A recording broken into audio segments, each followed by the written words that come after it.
The premium collection of Agatha Christie, 60-plus novels and stories. Hercule Poirot, Miss Marple, Mr. Quin and Satterthwaite, Colonel Race, Superintendent Battle, Tommy and Tuppence, by Agatha Christie. Narrated by Peter Coates, Mark Bowen. The Mysterious Affair at Styles, by Agatha Christie. Narrated by Peter Coates. Chapter 1. I Go to Styles.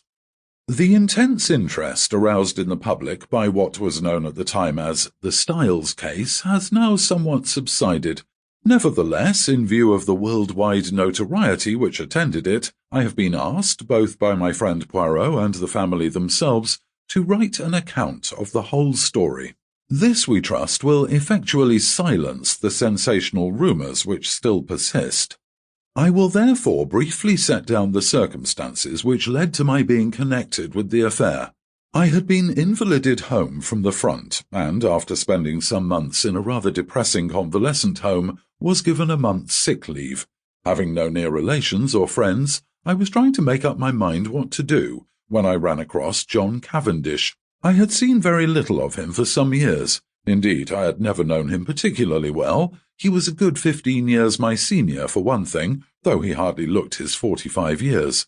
As a boy, though, I had often stayed at Styles, his mother's place in Essex. We had a good yarn about old times, and it ended in his inviting me down to Styles to spend my leave there. "The mater will be delighted to see you again after all those years," he added. "Your mother keeps well?" I asked. "Oh, yes, I suppose you know that she's married again." I'm afraid I showed my surprise rather plainly. Mrs. Cavendish, who had married John's father when he was a widower with 2 sons, had been a handsome woman of middle age as I remembered her. She certainly could not be a day less than 70 now. I recalled her as an energetic, autocratic personality, somewhat inclined to charitable and social notoriety, with a fondness for opening bazaars and playing the Lady Bountiful. She was a most generous woman and possessed a considerable fortune of her own. Their country place, Styles Court, had been purchased by Mr. Cavendish early in their married life. He had been completely under his wife's ascendancy, so much so that, on dying, he left the place to her for her lifetime, as well as the larger part of his income, an arrangement that was distinctly unfair to his 2 sons. Their stepmother, however, had always been most generous to them. Sample complete. Ready to continue?